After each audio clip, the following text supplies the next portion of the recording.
കയ്പമംഗലം ജാമിയ ബുസ്താനുൽ ഉലൂമിന്റെ കീഴിൽ പുതുതായി ആരംഭിക്കുന്ന ഖുറാൻ സിറ്റിയുടെ നിർമ്മാണോദ്ഘാടനം ഞായറാഴ്ച നടക്കും. 2 ഏക്കറിൽ വിശാലമായ സൗകര്യങ്ങളോട് കൂടിയാണ് ഖുറാൻ സിറ്റി ഉയരുന്നത്. ഗ്രാൻഡ് മോസ്ക്, ഖുറാൻ എക്സിബിഷൻ സെന്റർ, റിസർച്ച് സെന്റർ, മക്രുൽ ഖുറാൻ, വിദ്യാർത്ഥികൾക്കുള്ള ഹോസ്റ്റൽ തുടങ്ങിയ സംരംഭങ്ങളാണ് ഖുറാൻ സിറ്റിയിൽ ഉണ്ടാവുക. ഞായറാഴ്ച രാവിലെ ഫാമിലി മീറ്റ്, ഉച്ചയ്ക്ക് ശേഷം വനിതാ കോൺഫറൻസ് എന്നിവ നടക്കും. വൈകിട്ട് 4 മണിക്ക് ഖുറാൻ സിറ്റിയുടെ നിർമ്മാണോദ്ഘാടനം KNM സംസ്ഥാന പ്രസിഡന്റ് TP അബ്ദുള്ളക്കോയ മദനി നിർവഹിക്കും. ET ടൈസൺ MLA മുഖ്യാതിഥിയെ സംബന്ധിക്കും. ഡയറക്ടർ അഹമ്മദ് അനസ് മൗലവി പദ്ധതി വിശദീകരണം നടത്തും.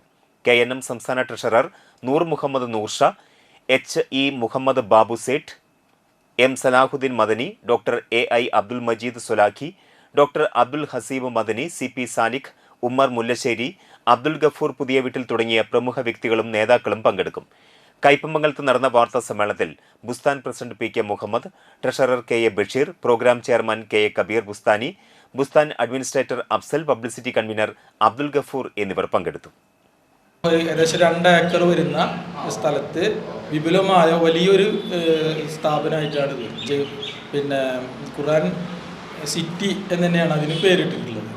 അപ്പോൾ അതിൽ വരുന്നത് ഖുറാൻ എക്സിബിഷൻ, വലിയൊരു പള്ളി, ഖുറാൻ പഠിക്കുന്ന അതിനും ആളുകൾക്ക് ഉപയോഗപ്പെടുത്താവുന്ന രീതിയിലെ ഗ്രാൻഡ് മോസ്ക്, അതുപോലെ തന്നെ ഖുറാൻ എക്സിബിഷൻ സെൻറ്റർ, റിസർച്ച് സെൻറ്റർ, പിന്നെ അങ്ങനെ കുട്ടികൾക്ക് നിന്ന് താമസിച്ച് പഠിക്കാവുന്ന ഹോസ്റ്റൽ സംവിധാനം. അപ്പോൾ ആ രൂപത്തിൽ വലിയ ഒരു സ്ഥാപനമായിട്ടുണ്ട്. കേരളത്തിൽ തന്നെ ഒന്നും ഉണ്ടാവില്ല ഇങ്ങനത്തെ ഒരു സ്ഥാപനം.